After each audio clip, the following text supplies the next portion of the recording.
Hello everyone, and welcome back to the Calvin Tobin Show. I am your host, Calvin Tobin. Today we have a lot to talk about, so let's get right into it. All right. As we inch closer and closer to March Madness as it begins this year on March 13th, we're about a month and a half away from March Madness beginning, and we are slowly starting to see more and more teams separate from men's to boys. But there is one team in particular for me that I really can't tell if they are a man type team or a boys type team right now, and that team is the 16th ranked 14-5 Ohio State Buckeyes. Yes, that they did beat Maryland last night 82-67 with E.J. Liddell leading the way as their top scorer, getting 24 points, leading Ohio State to a strong victory to improve their record to 14-5. But the reason I say that I can't tell what kind of team they are is because they are 50-50 on who they have beat on ranked games all year long. They played a total of 6 teams, 6 ranked teams, and they're 50-50 on the record. They're 3-3. They played Seton Hall, the Florida Gators, the Duke Blue Devils, the Wisconsin Badgers twice, and Purdue. Now, but their most recent game was Purdue when they were ranked 6th at the time. But let's not forget about this game. Purdue was up 20 points in this game. They were up 20, but E.J. Liddell did lead them to an insane comeback to get them tied at 78 apiece. And then we had one of the craziest shots we've seen all freaking year, where Jaden Ivey pulls up with like 2 seconds left in the game to hit the game winner and win the game for Purdue 81-78. But with Ohio State, their offense is consistent night in and night out. Maybe not so often against ranked teams, but the issue is that their defense. Are they able to consistently make stops and hold their opponent to 0 points on some possessions? Because the way their defense looks, they're just allowing teams to shoot and get scores left and right, and the only time that it looks like that the score looks good for them is when the team that they're playing misses a shot. But if their opponent consistently makes a shot, then they're in a bit of a predicament, and then they gotta climb themselves back in. But they do have a month left, and they play 2 more ranked teams, 13 Illinois right now and 17 Michigan State. If they beat those 2 teams, then they have a 5-3 record against ranked teams, and that puts them in a better picture on who they can act on, how good they might actually be going into March Madness. And here's the thing, can Ohio State go farther than round 1? Because they got completely stunned by Oral Roberts University last year in March Madness in the first round. Well, they were a 2 seed and Oral Roberts was a 15th seed. But as we all know, March Madness is one of the craziest tournaments in sports you could possibly watch, and is the definition of Cinderella stories year in and year out. There's always a low-end seed that goes way farther than anybody expected. But with Ohio State, my prediction for them is that where they're at and how good they are, the farthest that they might go is my prediction would be between the Elite 8 and Sweet 16. I say it's going to go between those 2 rounds, but who knows? They can go shorter, they can go farther. Just depends on how great they are in this tournament. Now, speaking of Purdue, as I said earlier, they have done something that no one else has done in college basketball history. And what that is that they have won 1,000 games. I'm going to repeat that.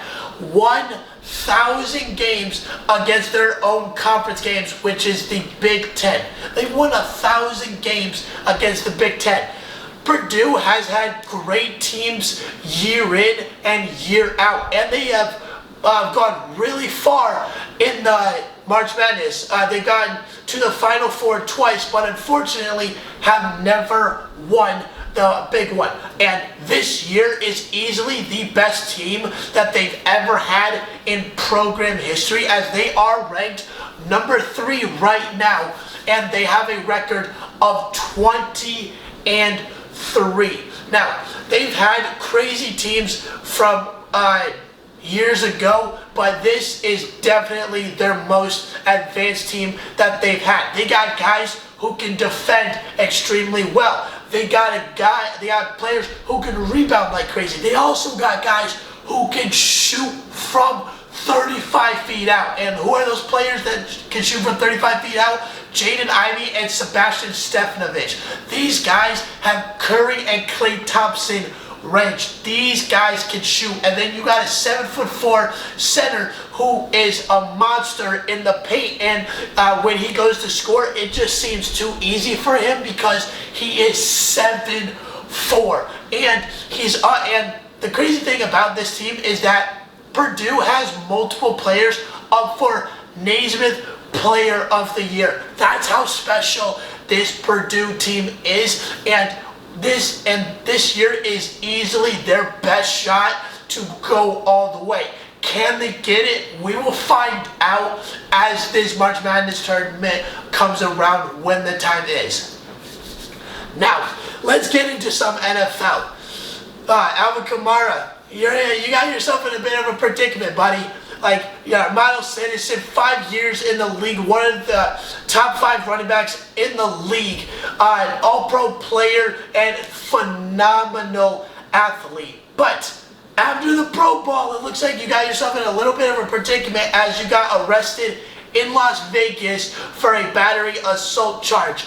Now, for what I've seen from this situation and what I've heard and read is that Alvin Kamara also had a few other dudes help him fight this one dude to make all the way until this guy was unconscious. Now, even for how bad that sounds, I do not think that this is Alvin Kamara's fault. Maybe like sometimes we had a little bit too much fun because it is Vegas, had a little bit too much drinking, going a little bit wild. Maybe you had a little bit too much fun, and the alcohol can take control of your emotions sometimes. But with this situation, the way Alvin Kamara is, I do not think that this is his fault. I think the guy that him and his friends fought and be unconscious, I think this has to do with that guy's fault. It's not Alvin Kamara's, because Alvin Kamara is not that type of dude to instigate anything. This guy must have said something or done something really messed up, because Alvin Kamara is not this type of dude. He definitely provoked him in some way that we do not know yet. And Alvin Kamara was bailed out on a $5,000 bond. Now we just got to see what kind of punishment, because he was arrested. We're going to see probably very soon on what kind of punishment Alvin Kamara is going to receive for the 2022-2023 season. Now, let's get into some old faces and new places. We got a couple new coaches in Miami and in Houston. We got Lovie Smith finalizing a deal with the Houston Texans to become the head coach, and we got Mike McDaniels, the new head coach of the Miami Dolphins. Now, let's get into this Miami thing real quick. With Brian Flores gone, Miami's ownership and staff put them in a huge hole after firing Brian Flores, and Brian Flores lashed out in his terms appropriately. And if you didn't watch Get Up, you can go watch those highlights, and he explains on why he feels the way he does and why he did what he did to file a lawsuit against the NFL about racial discrimination. But with Mike McDaniels in as the new coach as Miami, this is a huge hole, because you lost complete trust and connection from the head coach to all the players, because Brian Flores was there for a few years, and this year he finally got the rhythm going. he finally got the rhythm going and got Tua Tagovailoa name out. Yes, 7 straight losses and 7 straight victories. Never been done before in NFL history. And Tua Tagovailoa was finally getting his name out there and looking like a good player. Just needed a couple more weapons on offensive linemen and receiver, because that defense is phenomenal, because they have been a top 10, top 15 type of defense for the last couple of years. And Tua Tagovailoa was and is very close turning this Miami offense into a top tier offense. Now I'm not so sure anymore, because they have a brand new coach. Now you got to learn a whole new playbook and get all this reconnection and all this trust into a new guy that came from San Francisco. Miami dug themselves a huge hole for this one, because Brian Flores should not have been fired at all, and everyone is scratching their head still about that one. Now, as for Houston, Lovie Smith finalizing a deal to be the new head coach. Deshaun Watson is still there. That's a name that we haven't heard in a while. Can Lovie Smith maybe, just maybe, convince Deshaun Watson to stay? Or, but the way Deshaun acted and the way he said his stuff, he said he was acting like it probably is never going to play for the Houston Texans ever again. But maybe Lovie Smith can change his mind. Who knows? But probably not, because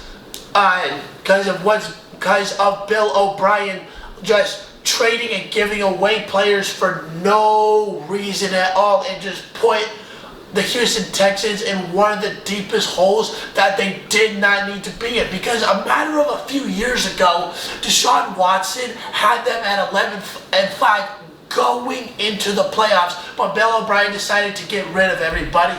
Not a smart move. So can Lovie Smith get this team back on track to what they were a couple of years ago? And maybe can get Deshaun Watson to feel a little bit better about his situation, and maybe earn that kind of trust to get that future superstar quarterback back into the mix of playing football, because we all miss watching this dude play, because he is Houdini in some moments the way he plays. But let's just say where Deshaun Watson leaves this offseason and gets traded. But the best situation, I think, for Deshaun Watson would be going to the Tampa Bay Buccaneers. They just lost Tom Brady to retirement, and Deshaun Watson wants to go to a place to win. Kyle Trask isn't going to be it, even if the Bucs because he just drafted Kyle Trask out of Florida, and he's not going to be that quarterback, because in this day and age, you need to be a fast dual threat quarterback, because that's every quarterback nowadays. And Kyle Trask is not that dude, and Blaine Gabbert and all the rest of the quarterbacks that the Buccaneers have. But Deshaun Watson is very, very intriguing. But also along with Aaron Rodgers and Russell Wilson. Because Russell Wilson, we don't know if he's going to stay in Seattle, even though for how badly he wants to. But there's been some rumors he might leave. Who knows? And same thing with Aaron Rodgers. Is he going to retire, or is he going to go to a winning team? And those three quarterbacks, I'm not even kidding. The Buccaneers is actually the best spot for all three of those quarterbacks to go. And this could be a whole brand new situation, and it could be a bright future for the Tampa Bay Buccaneers, and maybe they can get their winning record going and finally actually be a relevant team, and no longer known, even though they used to be called the Succaneers, and have the worst winning percentage in sports history. That's what the Bucs have. They have the worst sports winning percentage in history. Deshaun Watson, Russell Wilson, and Aaron Rodgers can keep this team on a winning streak, because they're all extremely talented, and we all know what they have done on the field. Now, speaking of talent, James Harden is wanting out of Brooklyn, and this ain't looking too good for Brooklyn.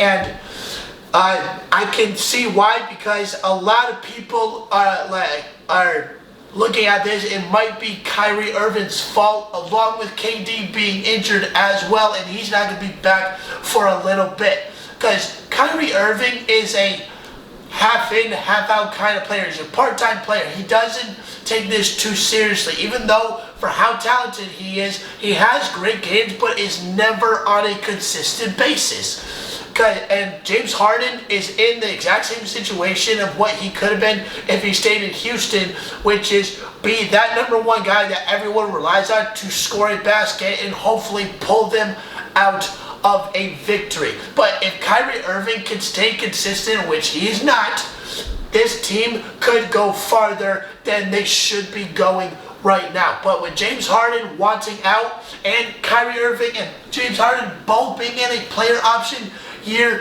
right now, it's looking pretty scary for Brooklyn right now, where they could lose two superstar talent players and could just start over, potentially start back over from square one with just KD being there. But we'll find out as time rolls along to see if James Harden will be traded before the deadline. But Steve Nash is really trying to hold him in his spot, because James Harden, we all know, is one of the best players that we've ever seen to play this game.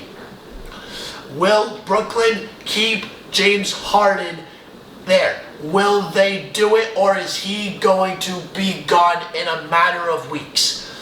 Alright, that's the end of the Calvin Tobin Show. Please subscribe to me on YouTube at Calvin Tobin Show so you don't miss out on any sports media. And please follow me on Instagram at Calvin Tobin Show so you don't miss out on any sports news whatsoever. And I'm out.